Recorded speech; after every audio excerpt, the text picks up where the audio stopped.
I was sitting in the doctor's waiting room when my phone rang. It was my only daughter, Angela. Her voice sounded strange, almost cold, as she said, "Mom, we're going on a trip to Europe tomorrow. I already sold your beach house and your car. We needed the money. Bye." And she hung up, just like that. 45 years raising her, sacrificing for her, and she discarded me like garbage. But I took a deep breath and smiled, because there was something my dear daughter didn't know. My name is Antonia Brooks. I'm 71 years old, and until that moment, I thought I knew my daughter. I had become a widow 6 months ago. My husband, Robert, had passed away from a heart attack while we were eating breakfast, just as we had done every morning for 45 years. That morning, he had served me coffee with cream and toast. As always, he had kissed my forehead and said, "Good morning, my love." Those were his last words. Since then, Angela had been more present in my life, or so I believed. She came to visit 3 times a week. She helped me with the funeral arrangements and accompanied me to the grocery store.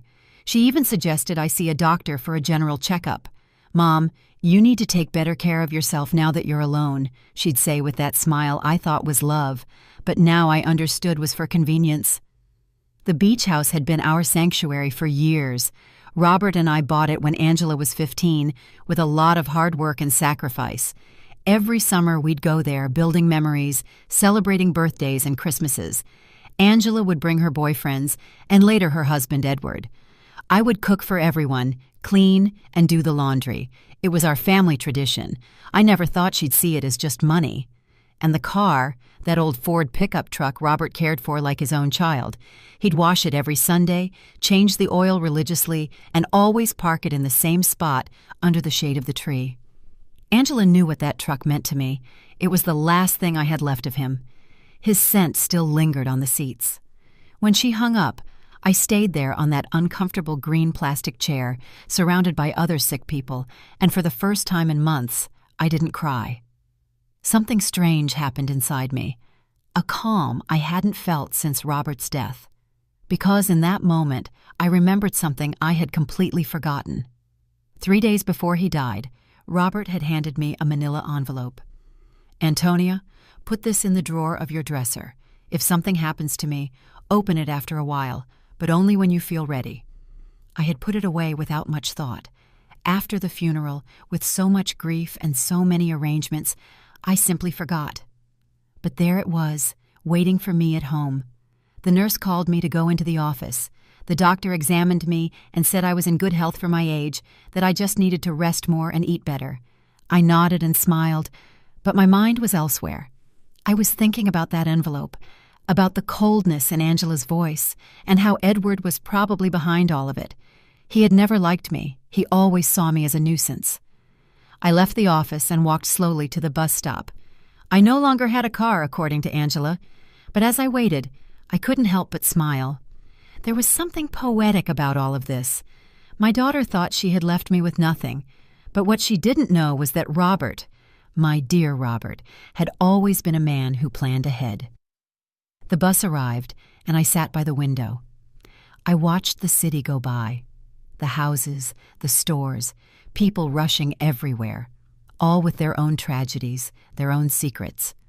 I had my own too, and I was about to discover them. When I got home, I went straight to my room. I opened the dresser drawer, and there was the manila envelope, exactly where I had left it. My hands trembled slightly as I picked it up. I could feel there were several documents inside. Robert had written my name on the front in his neat handwriting. I sat on the bed we had shared for so many years and took a deep breath. It was starting to get dark outside, and the house was filling with those familiar shadows that no longer scared me. I opened the envelope slowly, as if unwrapping a birthday gift. What I found inside would change everything. What I found in that envelope took my breath away. There were legal documents, deeds, bank certificates, and a handwritten letter from Robert. My eyes filled with tears as I read his familiar handwriting. "My dear Antonia, if you are reading this, it means I am no longer with you. Forgive me for not telling you everything while I was alive, but I wanted to protect you from worries. Over the years, I invested our savings in properties and businesses. We don't just have the beach house, we have 6 other properties, including the apartment building where Angela and Edward live. We also have shares in 3 companies that are worth more than you can imagine. You are rich, my love. You always were rich. But now you are on paper, too. My hands trembled as I looked through the documents. There were deeds to houses in different city neighborhoods, a downtown condo, a small motel on the coast, and indeed, the 20-story apartment building where my daughter lived. Robert had been the silent owner for the past 10 years, but had put everything in the name of a company I didn't know about. And according to the papers, I was the sole heiress of that company. There were also bank statements for accounts I never knew existed, with numbers that seemed unreal. Robert had been a bus driver for 40 years, but apparently he had also been a very smart investor. Every penny we saved, every sacrifice we made, he had multiplied in silence, and I never knew anything. In the letter, Robert explained that he had kept it all a secret because he didn't want me to worry about money or for Angela to know about our real financial situation. You know our daughter, Antonia. If she knew we had so much money, her attitude would change. I want her to love us for who we are, not what we have. What irony. Our daughter had left us thinking we had nothing, when in reality, we had everything. That night, I couldn't sleep. I walked around the house, touching the old furniture and the knickknacks Angela had always criticized for being outdated. I looked at the family photos on the wall, especially the one where she was 5 years old, sitting on Robert's lap and laughing. Where did that sweet little girl go? When did she become so cold, so calculating? The next day, early in the morning, the phone rang. It was Angela again. Her voice sounded different, softer, but I had already learned to be wary of those shifts in tone. Mom, how are you? I wanted to tell you we already transferred the money from the house and the car. We deposited your share into your account. It's not much, but it'll help you live for a few months while you look for something smaller. My share? I asked, keeping my voice calm. Yes, Mom. We obviously weren't going to leave you with nothing. We gave you 30%. That's fair, right? We need the money for our investment in Europe. Edward has an incredible business opportunity over there. 30% of my own things. How generous. I see, honey. And when do you leave? This afternoon. Our bags are already packed. We'll be gone for at least 6 months, maybe more if the business goes well. But don't worry, Mom. When we get back, we'll help you find a small apartment, something that fits your needs. Fits my needs, as if she knew what my needs were. Okay, Angela, have a safe trip. Oh, Mom, I knew you'd understand. You've always been so compassionate. We love you so much. And she hung up. I stood there with the phone in my hand, and for the first time in months, I laughed. I laughed like I hadn't since Robert died. The situation was so absurd, it was comical. My daughter had robbed me, kicked me out of my own house, talked to me with unbearable condescension, and all to fund a European adventure that would probably be a disaster. But what bothered me most wasn't the money. It was the ease with which she had discarded me. 45 years of my life dedicated to her, of sacrifice, of unconditional love, and she had erased me from her life with a 2-minute phone call. That was what truly hurt. I checked my bank account online. Sure enough, they had deposited an amount that probably seemed generous to them, but to me was a mockery. They had sold the beach house for much less than it was worth, likely because they needed the cash quickly, and they had sold Robert's truck for a pittance. That afternoon, from my window, I watched Angela and Edward load their suitcases into a cab. He was carrying 2 huge suitcases. She had a very expensive-looking carry-on bag. I watched them laugh, kiss, and make plans. They looked like 2 teenagers excited for an adventure. They never looked toward my window, never said goodbye. When the cab drove away, I sat in the kitchen with a cup of tea and Robert's documents spread out on the table. I had to make some decisions. I could call a lawyer, reclaim my properties, and get back everything they had taken. But something told me there was a better way to handle this, a more educational way. I called Mr. Peterson, the lawyer who had handled Robert's affairs. He had been at the funeral, had given me his condolences, and had told me to call if I ever needed anything. Well, now I needed him. "Mrs. Brooks, it's good to hear from you. How are you?" "I'm doing well, Mr. Peterson. I need to see you urgently. I found some documents from Robert that I don't quite understand." "Of course. You can come to my office tomorrow morning. I'll be there." That night, for the first time in months, I slept soundly. I dreamed of Robert. He was sitting in his favorite chair reading the newspaper, just like every morning, and when he saw me, he smiled and said, "It's about time, my love. It's about time you stood up for yourself." I woke up with a strange feeling. It wasn't exactly happiness, but it wasn't the sadness I had felt for so many months either. It was something like determination. For the first time since Robert's death, I had a clear purpose. I was going to get back what was mine, but not in the way Angela expected. The next morning, I got dressed with more care than usual. I put on my wine-colored dress, the one Robert always said made me look elegant. I fixed my hair and put on a little makeup, and when I looked in the mirror, I saw a woman I hadn't seen in a long time. I saw a strong woman. Mr. Peterson's office was downtown. It was an old but elegant building with marble floors and large windows. He greeted me with a warm smile, but when I showed him the documents, his expression changed completely. "Mrs. Brooks, This is much more than I imagined. Robert was a very smart man. Look, according to these papers, you are the owner of—" "I know, Mr. Peterson. I've already reviewed them. What I need to know is what I can do legally." Mr. Peterson explained that everything was in order, that the documents were legitimate, and that I was the rightful owner of all those properties. He also confirmed something I had already suspected. The sale of the beach house was illegal because Angela had no right to sell it.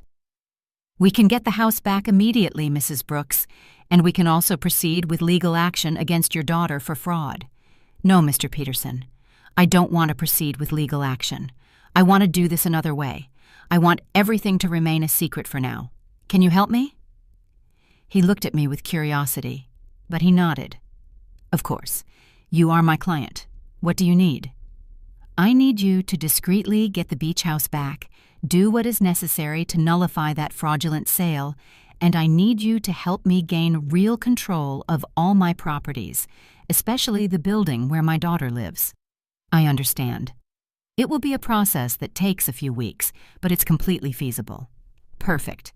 And Mr. Peterson, I need no one to know I am behind all of this, at least for now." When I left his office, I felt as if I had woken up from a very long dream.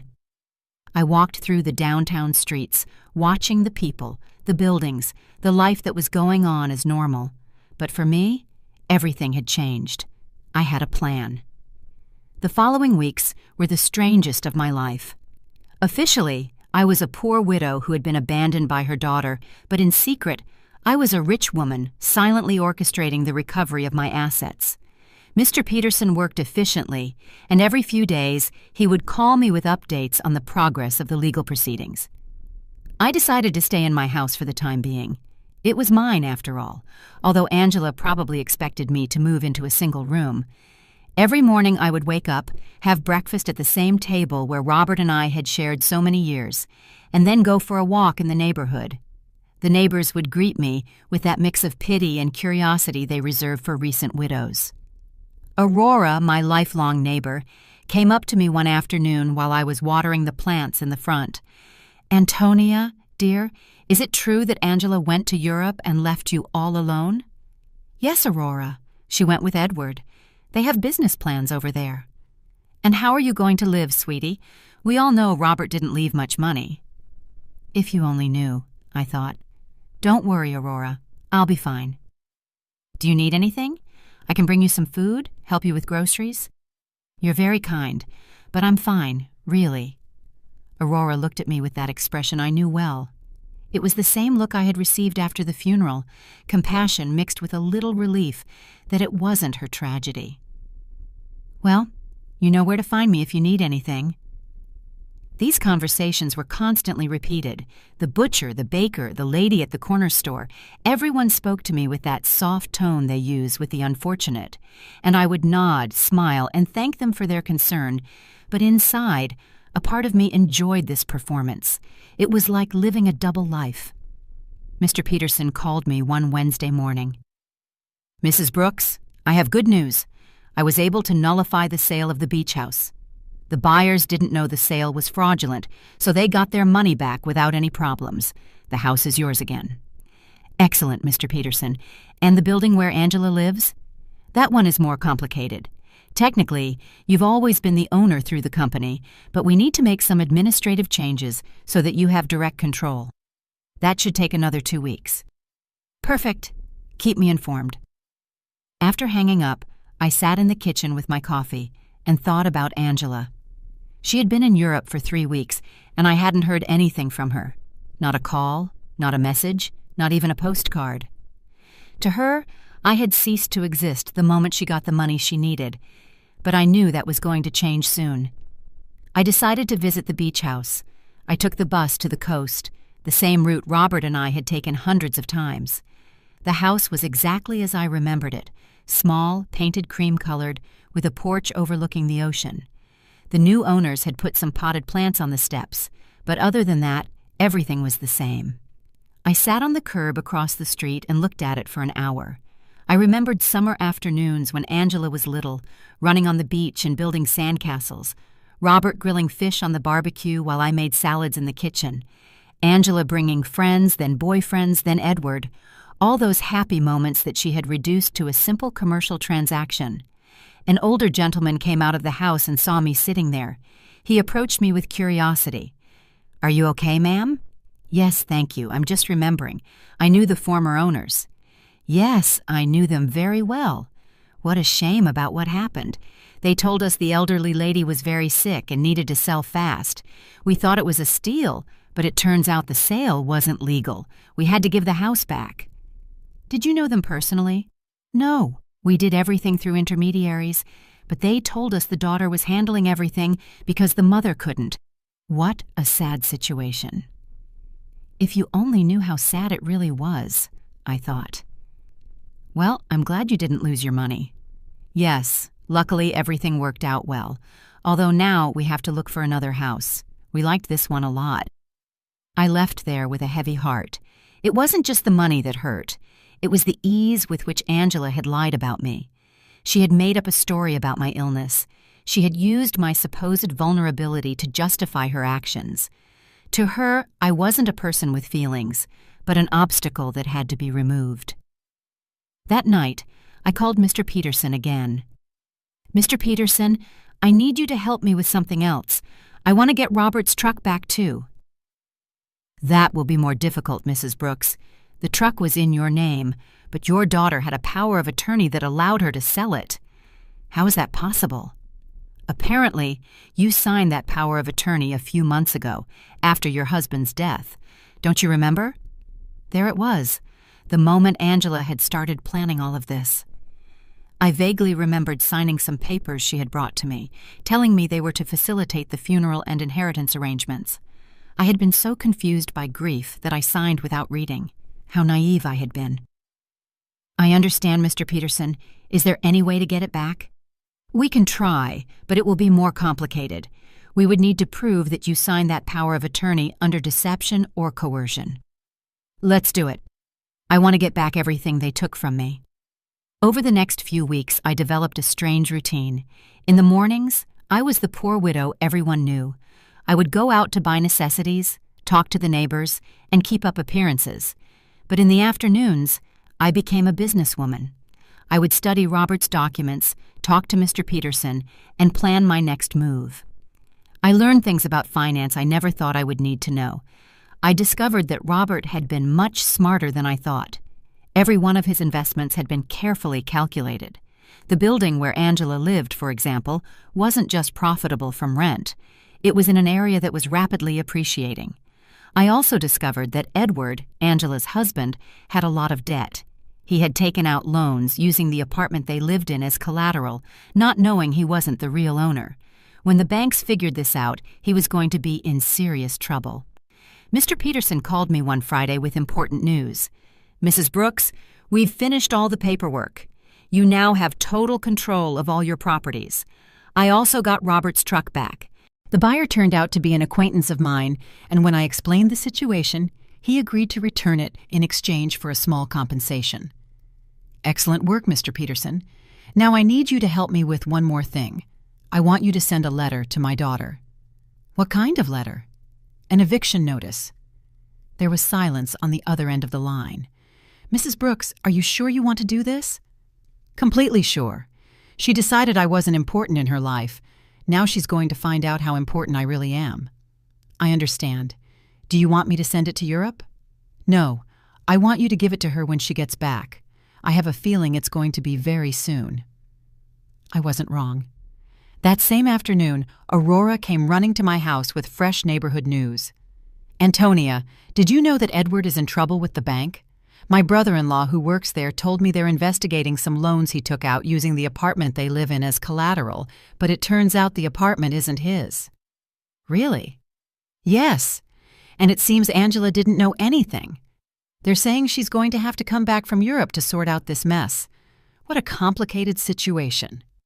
"Yes, and the worst part is, apparently, Edward lied to her about the business in Europe.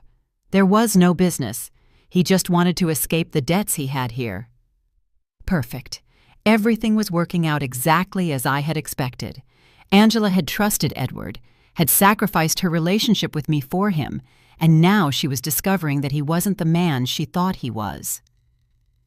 That night, I sat on the porch with a cup of tea and looked at the stars. Robert used to say that the stars were the souls of people who had lived a full life, watching over their families from the sky.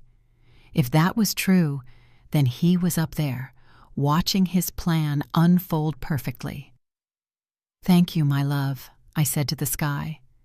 "Thank you for taking care of me, even after your death." The next day, Mr. Peterson called me early. "Mrs. Brooks, I have some news. Your daughter just arrived in the country. She's at the airport alone." "Alone?" "Yes, apparently Edward stayed in Europe. There are rumors they had a very big fight." "I see. Did you send the letter?" "I'm going to send it today. She should receive it tomorrow." I hung up the phone and stood there in the kitchen, feeling a mix of nervousness and anticipation. After so many weeks of silent planning, the moment for the first real move had finally arrived.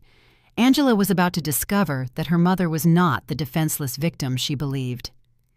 Angela arrived at her apartment on Tuesday night. I knew this because Aurora, who seemed to have informants throughout the neighborhood, came to tell me the next day. "Antonia, your daughter came back last night. I saw her go in with one suitcase, but she looked terrible, pale, with dark circles under her eyes, as if she had been crying the whole flight. Alone, completely alone.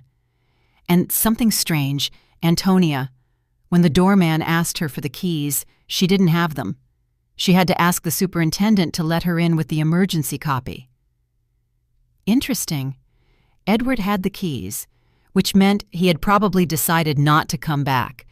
Or maybe Angela had discovered something about him and had fled. In any case, my daughter was back, and very soon she would receive my little welcome gift. Mr. Peterson called me that same afternoon. "Mrs. Brooks, the letter was delivered an hour ago. The doorman confirmed that your daughter received it in person." "Perfect. How long did we give her?" 30 days to vacate the apartment as per legal standards. "But Mrs. Brooks, are you sure you want to do this? She is your daughter, after all." "Mr. Peterson, my daughter kicked me out of my own house with a 2-minute phone call. She sold my things without asking. She treated me like garbage. Now she's going to learn that actions have consequences." "I understand. I just wanted to make sure you had considered all the implications." "I have considered them, Mr. Peterson. All of them." That night, I couldn't sleep. I stayed awake imagining Angela's face when she read the letter. The initial confusion, then the disbelief, then the panic. She would probably think it was a mistake, that someone was trying to scam her. But when she called to verify, she would discover that everything was completely legal. The next day, As if she had been waiting for my call, the phone rang at 8 in the morning. It was Angela, and her voice sounded desperate. "Mom, I need to talk to you urgently." "Good morning, honey. How was Europe?" "Mom, I don't have time for that right now. I received a very strange letter yesterday. It says I have to vacate my apartment in 30 days. It must be a mistake, right? Do you know anything about this?" "An eviction notice. How strange. From whom?" "From a company I've never heard of. It's called— Wait, let me find the letter. Robert Investments, Inc. Do you know this company?" Robert had used his own name for the company. How poetic. "No, honey, I've never heard that name." "Are you sure the letter is legitimate?" "That's what I want to find out. Mom, I need you to help me. I don't know what to do. Edward left me in Europe. He ran off with another woman, and now I come back to this. I don't understand what's happening." There was the confirmation. Edward had abandoned her, probably when the money ran out, or when he realized that the legal problems at home were more serious than he thought. Poor Angela. She had sacrificed her family for a worthless man. "I'm so sorry, honey. Where are you now?" "I'm in the apartment, but I don't know for how long. Mom, can I come see you? I need to talk to someone. I don't have anyone else." The irony was perfect. Now that she was left without the man for whom she had abandoned me, she remembered she had a mother. "Of course, honey. Come over whenever you want." "I'm on my way." I hung up the phone and looked at myself in the mirror. I had to be perfect for this performance. I put on my most conservative gray dress, tied my hair in a simple bun, and practiced my expression of a worried but resigned mother. When Angela arrived, she would see exactly what she expected to see: a poor, vulnerable widow who had been abandoned by her own daughter. Angela arrived an hour later. When I opened the door, I was surprised at how bad she looked. She had lost weight, had deep circles under her eyes, and her expensive clothes looked wrinkled and unkempt. Her eyes were red from crying. "Mom," she said, and for a moment I thought she was going to hug me, but she stopped, as if she suddenly remembered how things had ended between us. "Come in, honey. Do you want some coffee?" "Yes, please." We sat in the kitchen, at the same table where I had read Robert's documents weeks ago. Angela looked small in that chair, lost, just like when she was a child, and came to tell me about her school problems. "Mom, I'm so sorry for the way I left. I know I didn't treat you well." "It's in the past, honey." "No, it's not. I treated you badly. I said horrible things, and now—" her voice broke— "now I have no one." "What happened with Edward?" "He left with a 25-year-old hotel waitress in Paris. It turns out there was never any business in Europe. It was all a lie. He just wanted to escape the debts he had here and use the money from the sale of your house to fund his adventure." "All the debts?" "Yes, Mom, so many debts. It seems he had been taking out loans for years, using the apartment we lived in as collateral. But now I find out he wasn't the owner of the apartment." "How is that possible?" Here was my opportunity. "I don't know, honey. Property matters are very complicated. The problem is that now the banks are coming after me for his debts. They say since we were married, I'm also responsible. And on top of that, this eviction notice. Mom, I don't know what to do. I don't have money. I don't have a job. I don't have anywhere to live." She started to cry, real tears of genuine desperation, and for a moment, my mother's heart softened. I wanted to hug her, console her, tell her everything would be okay. But then I remembered the coldness in her voice when she called me from the doctor's office, the ease with which she had discarded me, the way she had talked to me as if I were a burden. "Did you talk to a lawyer about the letter?" "I don't have money for a lawyer, Mom. We spent all the money in Europe. Edward took what little was left when he ran off with that woman." "So what are you going to do?" "I don't know. I thought maybe I could stay with you for a while, just until I find a job and can get a small place to live." There was the question I had been waiting for. After kicking me out of my own house, after selling my things, after treating me like garbage, she now wanted me to rescue her, She wanted the poor widow she had created to save her from the consequences of her own actions. "Of course, honey. This will always be your home." Angela looked at me with surprise, as if she hadn't expected it to be so easy. "Really, Mom, after everything that happened?" "You are my daughter, Angela. That will never change." She got up, and this time she hugged me. It was a desperate hug, from someone drowning and clinging to the only thing they can find. I hugged her back too, but not with the unconditional love from before. Now there was calculation in my embrace. Strategy. "Thank you, Mom. I promise I'll find a job soon. I won't be a burden." "Don't worry about that now. Rest, recover, and then we'll see what your options are."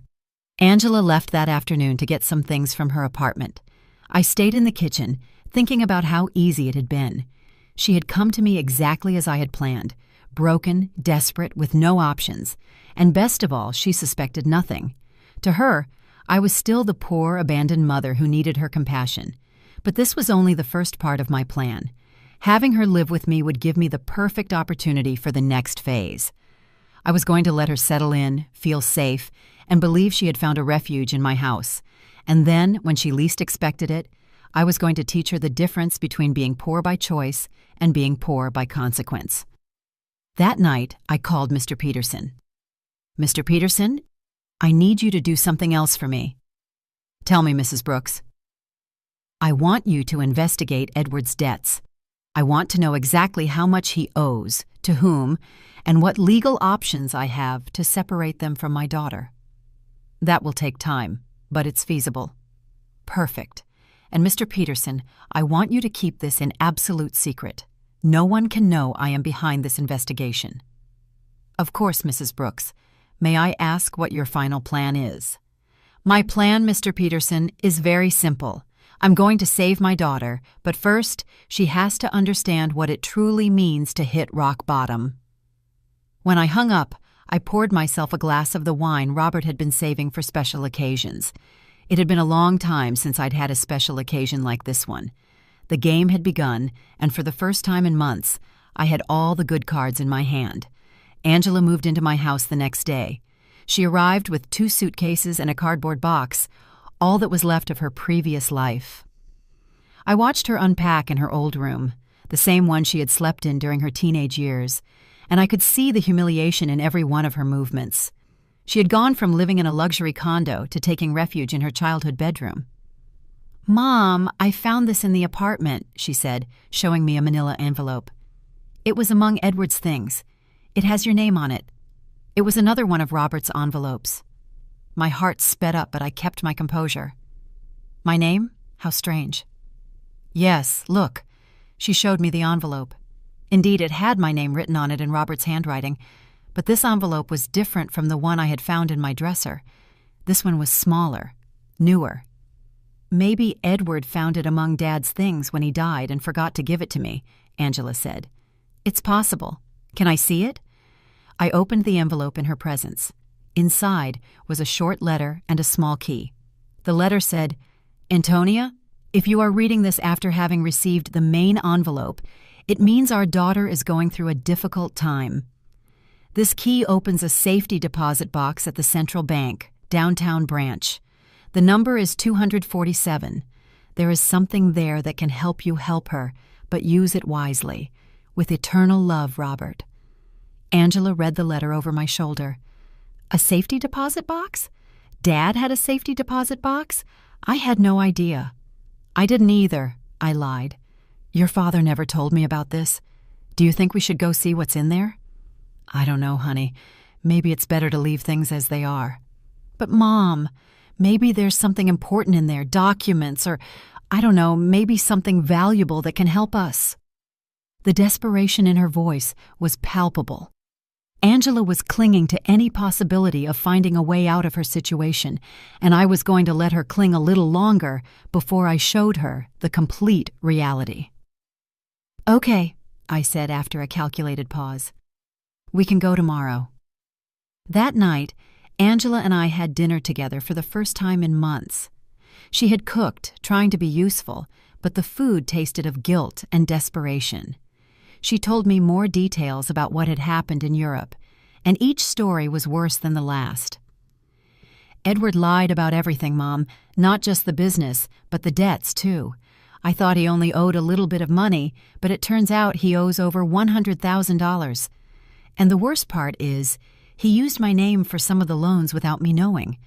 How is that possible? He forged my signature. When I married him, I gave him some documents to handle the banking for our joint account. I never thought he'd use them for this. Do you have any way to prove you didn't know? I don't know. It's all so complicated. The banks say that since we were married, I'm responsible for all his debts anyway. And the divorce? I don't even know where Edward is now. He just disappeared. His phone is disconnected. He doesn't answer emails. Nothing. It's as if he vanished. Perfect. Edward had run away like the rat he had always been, leaving Angela to face the consequences of her actions alone. In a way, he had done me a favor. Now my daughter was experiencing exactly what I had felt when he abandoned me. Betrayal by someone she had completely trusted. I'm so sorry, honey. I didn't know things were so bad. I didn't either, Mom. I thought Edward loved me, that we were going to build something together, but it turns out I was just an easy way for him to get money and documents. Angela started to cry again. How could I have been so stupid? How did I not realize who he really was? It was tempting to tell her that I had seen the signs from the beginning, that I had tried to warn her that Edward never seemed trustworthy, but that would have broken my facade as a compassionate and vulnerable mother.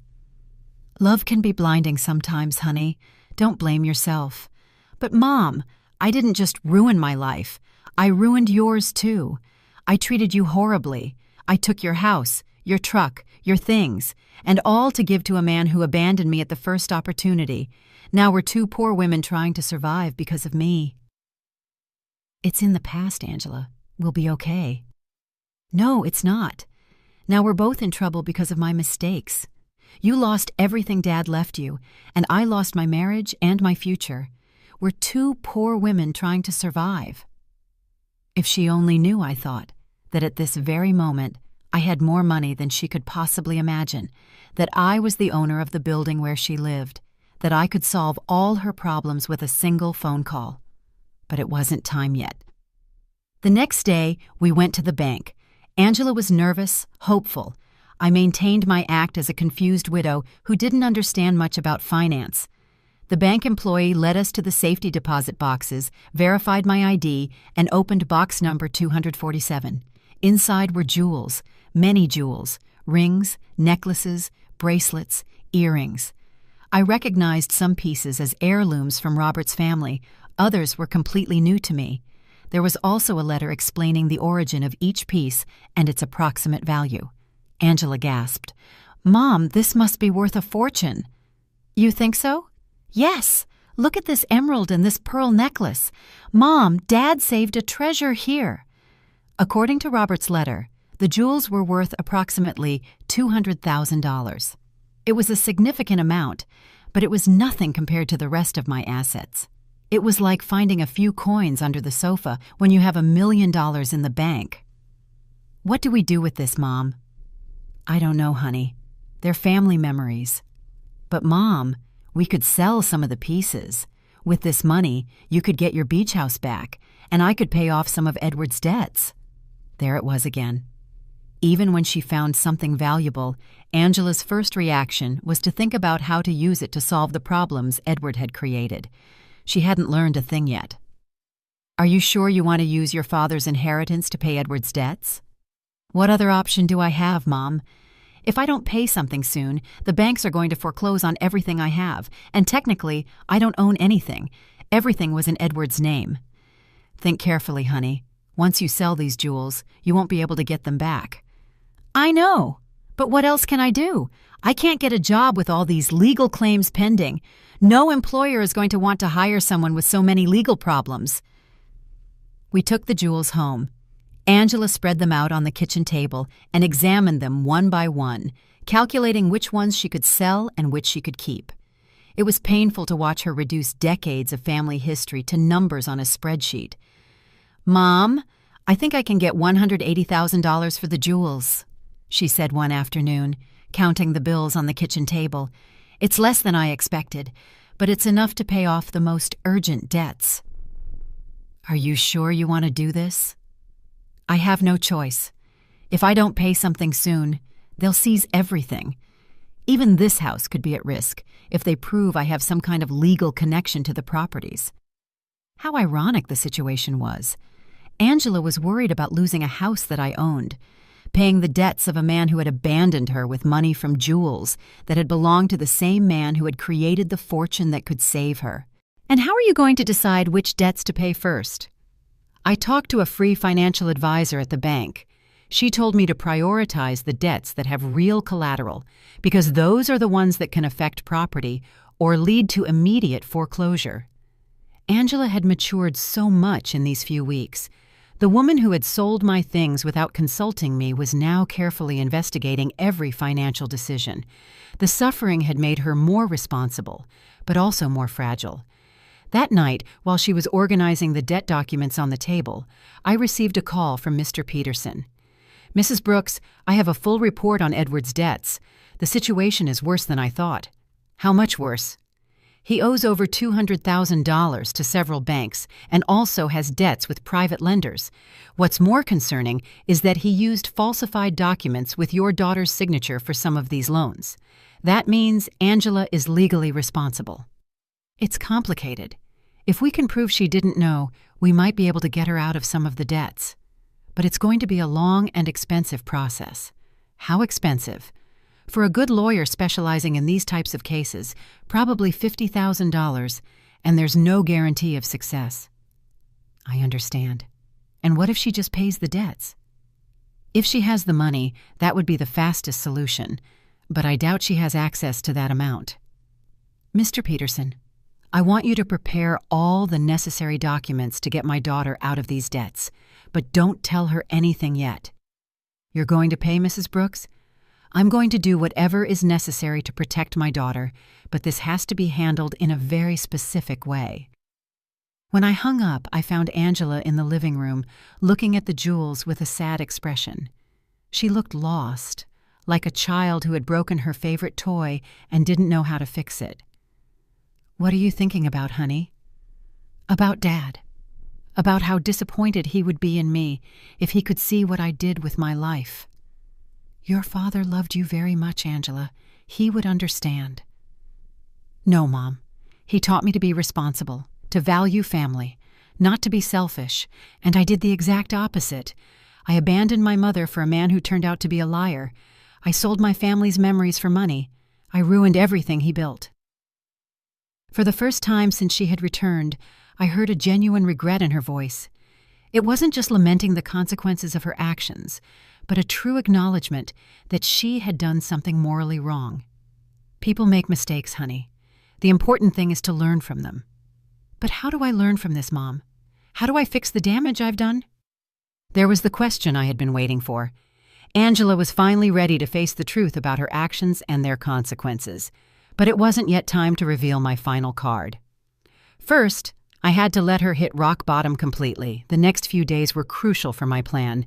Angela decided to sell most of the jewels, keeping only the engagement ring Robert had given me and a small necklace that had belonged to her grandmother. I watched her prepare to go to the jewelry stores, research prices, and negotiate with buyers. It was painful to watch her reduce decades of family history to commercial transactions, but it was necessary for her to understand the real weight of her decisions. Mom, I got $180,000 for the jewels, she told me one afternoon, counting the bills on the kitchen table. It's less than I expected, but it's enough to pay off the most urgent debts. Are you sure you want to do this? I have no choice. If I don't pay something soon, they'll foreclose on everything. Even this house could be at risk if they prove I have some kind of legal connection to the properties. How ironic the situation was. Angela was worried about losing a house that I owned, paying the debts of a man who had abandoned her with money from jewels that had belonged to the same man who had created the fortune that could save her. And how are you going to decide which debts to pay first? I talked to a free financial advisor at the bank. She told me to prioritize the debts that have real collateral because those are the ones that can affect property or lead to immediate foreclosure. Angela had matured so much in these few weeks. The woman who had sold my things without consulting me was now carefully investigating every financial decision. The suffering had made her more responsible, but also more fragile.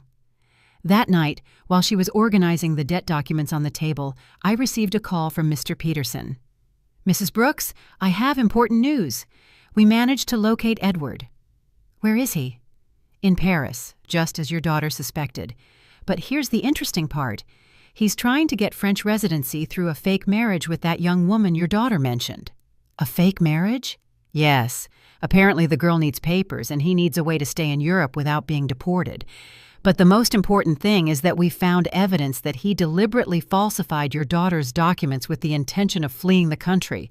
That means Angela can get out of the debts." "With this evidence, yes.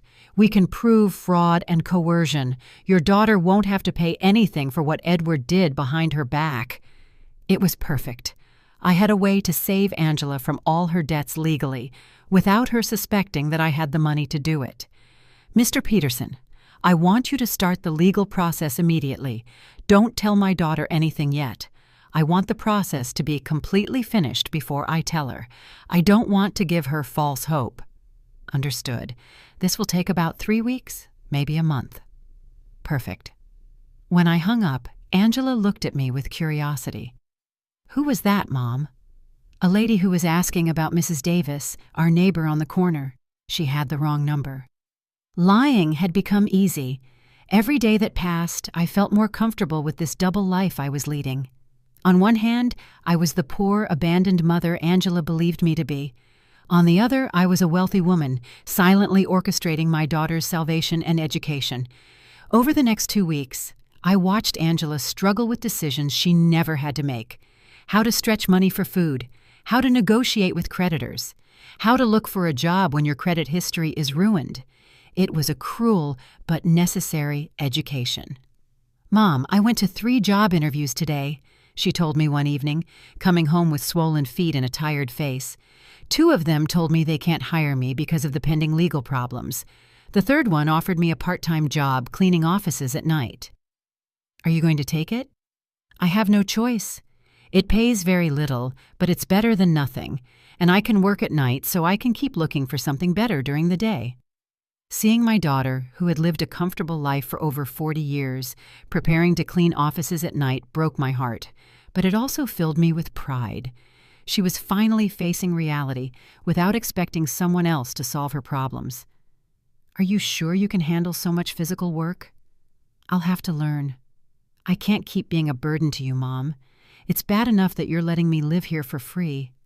"This is your home, Angela." "No, Mom. This is your home, and I'm here because of your generosity, but I'm not going to take advantage of it forever." One night, while Angela was on her first cleaning shift, Aurora came to visit. She sat in the kitchen with me, drinking tea and looking at the family photos on the walls. "Antonia, I have to ask you something. Did you know Angela was going to come back in these conditions?" "What do you mean?" "Well, when she left, she seemed so sure of herself, so arrogant. She talked about the great life she was going to have in Europe, about how successful Edward was, and now she's back, completely broken, working a cleaning job, living with you again. Life takes many turns, Aurora." "Yes, but there's something else. I've been watching Angela these days, and she looks different. Not just sad, but humble, as if she learned something important." Aurora had always been very perceptive. "What do you think she learned?" "I think she learned the value of the things she had taken for granted, like having a mother who loves her unconditionally." "Maybe, Aurora. Can I tell you something? When Angela left and treated you so badly, many of us thought you would never forgive her. But here you are, taking care of her again, giving her a home when she has nowhere to go. She's my daughter, Aurora." "Yes, but not every mother would do what you're doing, especially after being treated the way you were treated." If Aurora only knew the complete truth, that I had the power to solve all of Angela's problems, but was choosing to let her suffer a little longer so she would learn the full lesson. "Do you think I'm doing the right thing?" "I think you're doing what a good mother would do. But I also think Angela needs to fully understand what she lost when she abandoned you. What do you mean? I think she needs to value you not just as the mother who rescues her when she's in trouble, but as the strong woman who built a stable life for 45 years. She needs to respect you, not just need you. Aurora had hit the nail on the head. That was exactly the point of my entire plan. I didn't want Angela to come back to me out of desperation.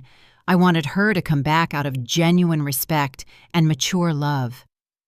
And how do you think that can happen? I think it's already happening. I've seen her these past few days, Antonia. The way she talks to you now is completely different. She's no longer the daughter who gives you orders or treats you like a burden. Now she's a grown woman who is genuinely grateful to have a mother like you. That night, when Angela returned from her job, I saw her arrive tired, but with a new dignity.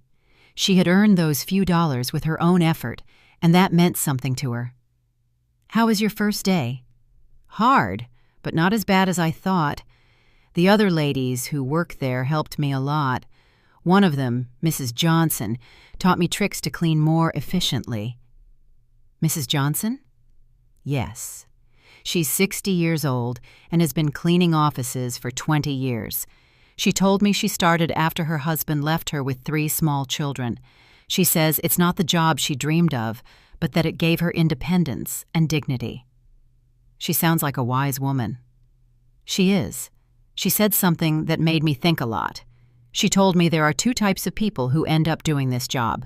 The ones who are there because they never had opportunities, and the ones who are there because they ruined the opportunities they did have. She asked me which group I was in." "And what did you tell her?" "I told her the truth, that I had all the opportunities in the world, a family that loved me, a stable home, an inheritance, and that I ruined it all by following a worthless man." "What did she say?" "She laughed and said, 'Well, honey, then at least you know exactly why you're here. That puts you 1 step ahead of most people.'" Angela poured herself a glass of water and sat with me at the table. "Mom, I want you to know something. These past few weeks have been the hardest of my life, but also the most important." "Why?" "Because I finally understand what really matters. It's not money. It's not living in the most luxurious apartment. It's not impressing people. It's having people who genuinely love you, who are there when everything falls apart." "Angela, no, let me finish. You have every right to hate me for what I did to you. I abandoned you when you needed me most. I took everything Dad left you. I treated you as if you were a nuisance. And now I'm here again, expecting you to forgive me and take care of me. I already forgave you, honey. But I haven't forgiven myself. And I won't until I prove that I've truly changed, that I've learned from my mistakes." Mr. Peterson called me the next morning. "Mrs. Brooks, I have excellent news. The legal process is almost complete. We can get your daughter out of all of Edward's debts." It was time. After weeks of watching Angela struggle, work, and reflect on her mistakes, the moment had finally arrived to show her that she had never been alone, that she had always had someone quietly watching over her. "Mr. Peterson, I want you to organize a meeting. It's time for my daughter to know the whole truth." Mr. Peterson arranged the meeting for Friday morning at his office. I told Angela that I had made an appointment with a lawyer who could help her with her legal problems, but I didn't explain the details. She agreed to come, although she was nervous about the cost of the consultation. "Mom, I don't have money to pay a lawyer. I barely have enough to cover basic expenses." "Don't worry about that now, honey. Let's just hear what he has to say." We arrived at Mr. Peterson's office on time. Angela had dressed in her best clothes, which now looked a little big on her thinner body. She was nervous, wringing her hands, expecting another piece of bad news on her endless list of problems. Mr. Peterson greeted us with his usual professional smile. "Mrs. Brooks, Miss Brooks, thank you for coming." "Thank you for seeing us," Angela replied, "although I should warn you that my financial situation is very complicated and I probably can't afford high fees." "That's exactly what we're going to talk about," Mr. Peterson said, exchanging a look with me. But first, I need you to review these documents." Mr. Peterson handed Angela a thick folder. She opened it and began to read, her expression gradually changing from confusion to surprise. "I don't understand. These documents say that Edward forged my signature, that there is evidence of fraud, that I am not responsible for the debts." "That's right. We have been investigating your case for the past few weeks. We found enough evidence to prove that you were a victim of identity fraud." "But how is that possible? Who paid for this investigation? I don't have money for this." Mr. Peterson looked at me. It was my moment. "Angela, there's something I need to tell you." "What, Mom?" I took a deep breath. After weeks of acting, I was finally going to reveal the truth. "Your father left me more than you knew, much more." "What do you mean?" "Mr. Peterson, show her the other documents." Mr. Peterson took out a second folder and handed it to Angela. This time, the documents were the property deeds, the bank statements, the investment certificates, the entire fortune Robert had built in secret. Angela read in silence for several minutes. Her face went through a complete range of emotions: confusion, disbelief, shock, and finally, comprehension. "Mom, this says you are the owner of the building where I lived." "Yes, and that you have other properties, bank accounts, investments?" "Yes, this means that when I sold the beach house, it was my house, and the sale was fraudulent." "I already got it back." Angela stared at the papers, trying to process the information. "How long have you known this?"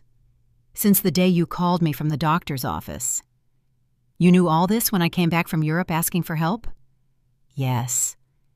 "You knew you could solve all my problems when you saw me crying every night?" "Yes." There was a long, tense silence. Angela closed the folders and looked directly into my eyes. "Why, Mom?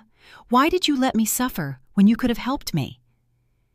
This was the question I had been waiting for weeks. "Because you needed to learn something you couldn't learn any other way." "What?" "You needed to learn the value of the things you had lost, the value of family, of respect, of responsibility. When you abandoned me, it wasn't just money you took from me. It was dignity, it was love, it was trust." Angela started to cry, but they weren't tears of self-pity, like the ones she had shed during these weeks. They were tears of deep understanding. "I abandoned you when you needed me most." "Yes." "I treated you like garbage." "Yes." "And you saved me anyway." "Yes, but not in the way you expected. I didn't save you by giving you money so you could keep making the same mistakes. I saved you by letting you hit rock bottom so you could learn to save yourself." Mr. Peterson discreetly intervened. "Miss Brooks, your mother has paid all the legal expenses to free you from Edward's debts. She has also recovered all the properties that were sold fraudulently. You are completely free of legal problems." "And the cleaning job I got?" "You can quit if you want," I said, "but I hope you don't." "Why?" "Because that job is teaching you something you never learned when everything was easy. It's teaching you the value of your own effort, the dignity of honest work, the importance of valuing every dollar you earn." Angela wiped her tears and looked at me with an expression I hadn't seen in years. It wasn't the look of a daughter who needs her mother, but the look of a grown woman who respects another woman. "Do you forgive me, Mom?" "I forgave you a long time ago, honey. The question is, can you forgive yourself?" "I don't know if I can. I did unforgivable things." "People make mistakes, Angela. The important thing is what we do after we recognize those mistakes." Mr. Peterson left us alone in his office for a few minutes. Angela and I sat in silence, processing everything that had happened. "Mom, I want you to know something. Even if you didn't have all this money, even if you were really the poor widow I thought you were, I would have learned the same lesson." "What lesson?" "That there is nothing more valuable than having someone who loves you unconditionally. During these past few weeks, the only thing that kept me sane was knowing I had a home with you, that no matter how much I had ruined my life, you were still my mother. That will never change, Angela." "I know, but I also know that I can never take that love for granted again. I have to earn it every day, with respect, with gratitude, with actions, not just words. We left Mr. Peterson's office with a completely new relationship. We were no longer mother and daughter united by blood and habit. We were two grown women who had chosen each other after going through the most difficult test imaginable. The following weeks were about rebuilding, but not the kind Angela expected. Even though she now knew I had enough resources to solve all her problems, she decided to keep her night cleaning job. "Mom, I need to finish what I started," she told me one afternoon as she was getting ready for work. "I can't just go back to a comfortable life as if nothing happened." "Are you sure? You don't have to punish yourself forever." "It's not a punishment. It's a way of remembering who I was and who I want to be now." I watched her put on her work uniform, something unthinkable a few months ago when she lived in the luxury condo with Edward. But there was something different in her posture, in the way she moved. She was no longer the broken woman who had arrived crying at my door. She was someone who had found dignity in honest work. Aurora came to visit me that afternoon, as she had done every few days since Angela had returned. "Antonia, there are some very strange rumors going around the neighborhood." "What kind of rumors?" "People are saying that you're not as poor as we all thought. Someone saw Angela leaving a very elegant lawyer's office downtown, and then they saw her paying off all her debts at the bank. People talk a lot, Aurora." "Yes, but they're also saying you got your beach house back and that somehow you managed to solve all of Angela's legal problems. That costs a lot of money, Antonia." Aurora knew me too well to fool her for long. "What do you want to know exactly?" "I want to know if my friend of 40 years has been lying to me about her situation."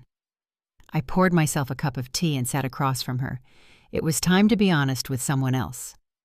"Robert left me more than anyone knew, Aurora. Much more." "How much more?"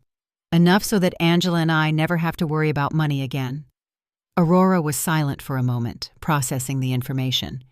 "And why did you pretend to be poor all these months?" "Because I needed Angela to learn something she couldn't learn any other way." I told her the whole story: Angela's cruel phone call, my plan of silent revenge, the weeks of watching her hit rock bottom, and finally, the revelation in Mr. Peterson's office. "Antonia, that is brilliant and terrible at the same time." "Terrible?" "Yes, because you let your own daughter suffer when you could have helped her immediately. But also brilliant, because I understand why you did it." "You do?" "Yes. Angela needed to learn the value of the things she had lost. If you had simply given her money to solve her problems, she would have learned that there's always someone who will rescue her from the consequences of her bad decisions." "Exactly. But Antonia, didn't it hurt you to see her suffer?" "Every day. Every night I saw her crying. Every morning I saw her get up to go to work, tired and defeated. But I knew that if I rescued her too soon, she wouldn't have learned the full lesson." "And do you think she learned it?" "Look for yourself. Angela knows that she now has access to enough money to live comfortably, but she chose to keep her job. She knows she can move to a better place, but she decided to stay here with me. She knows she doesn't have to worry about the debts, but she's using her own savings to help other women in similar situations." "She's helping other women?" "Yes. She became friends with the ladies she works with and is using some of the money she earned cleaning offices to help a coworker who is having trouble paying for her son's daycare." Aurora smiled. "That's not the Angela who went to Europe." "No, she's not. This Angela understands that money is a tool, not a goal. She understands that dignity comes from work and respect, not from material possessions." That night, when Angela returned from work, she found me reading in the living room. "Mom, I have to tell you something. Today, Mrs. Johnson asked me if I was the daughter of the rich lady from the north side of town." "What did you tell her?" "I said yes, that you have enough money for me not to have to work." "And do you know what she asked me next?" "What?" "She asked me why I was still working. So I explained that it was because I need to prove to myself that I can stand on my own 2 feet. "And what did she say?" She laughed and said, "Honey, that's the difference between being rich and acting rich.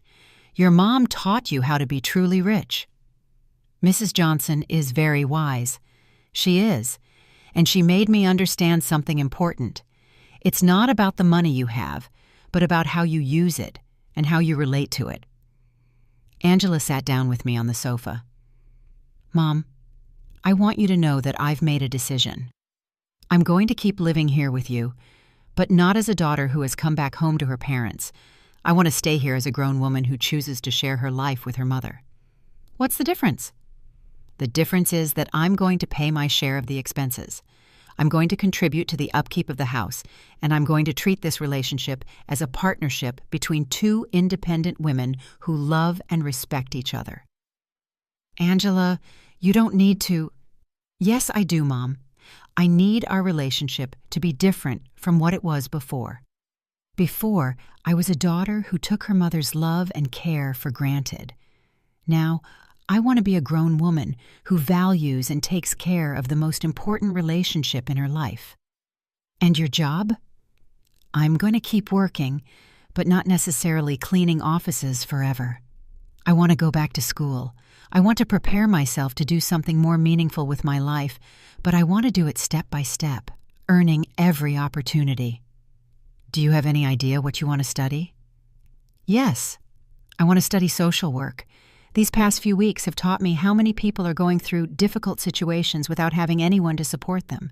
I want to use the resources we have to help other women who are going through what I went through." It was perfect. Angela had not only learned to value what she had, but she had found a way to use her experience for something constructive. "And what about Edward?" "Mr. Peterson told me he was arrested in France for the fraudulent marriage.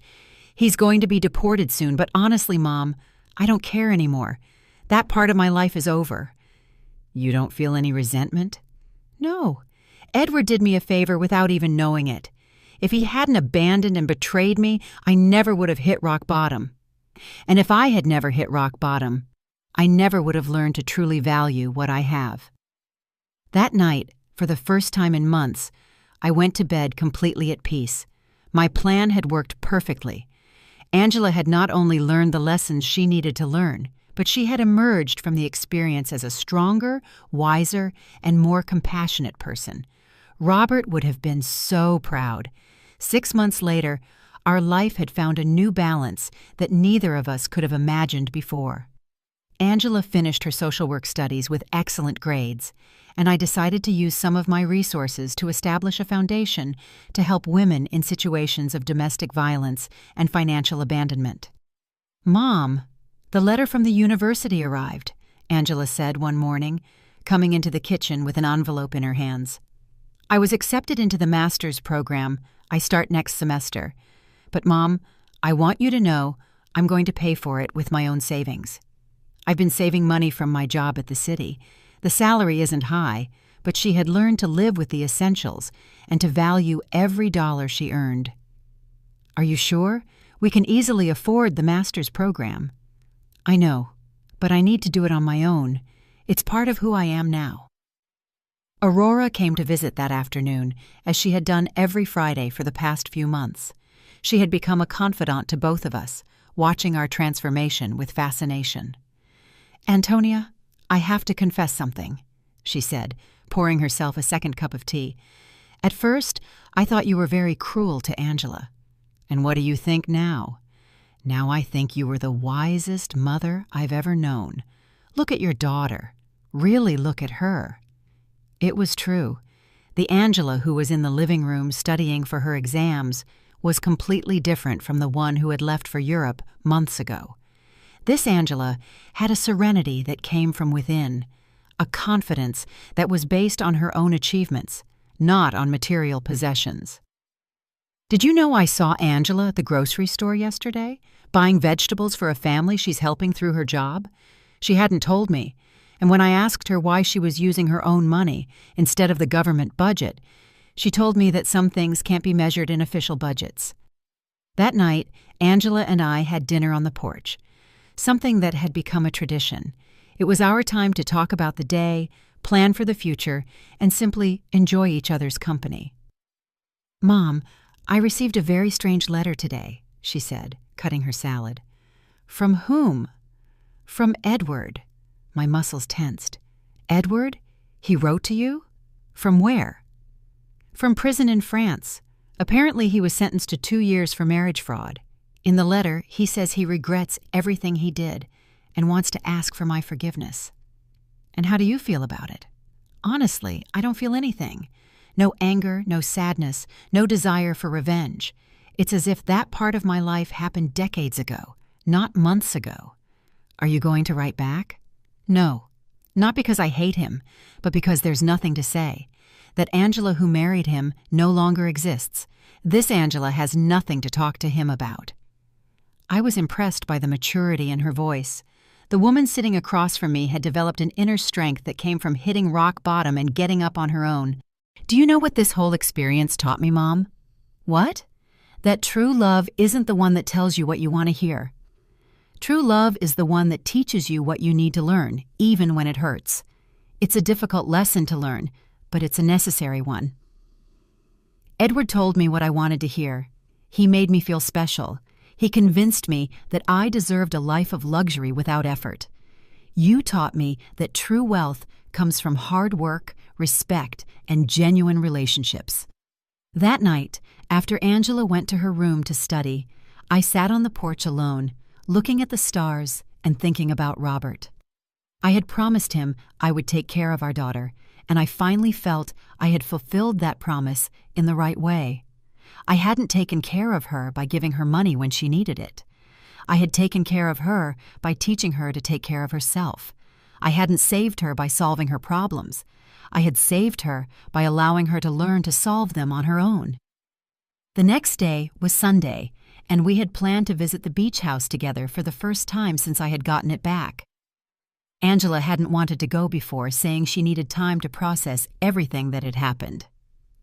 "Are you ready?" I asked her as we got into the truck. "I think so." The trip was silent, but comfortable. When we arrived, Angela stood for a moment in the truck, looking at the house where we had spent so many family summers. "It looks exactly the same," she said finally. "Some things don't change, but others do. I am not the same person who sold this house." We went in together. The house was clean and tidy, exactly as Robert and I had kept it for years.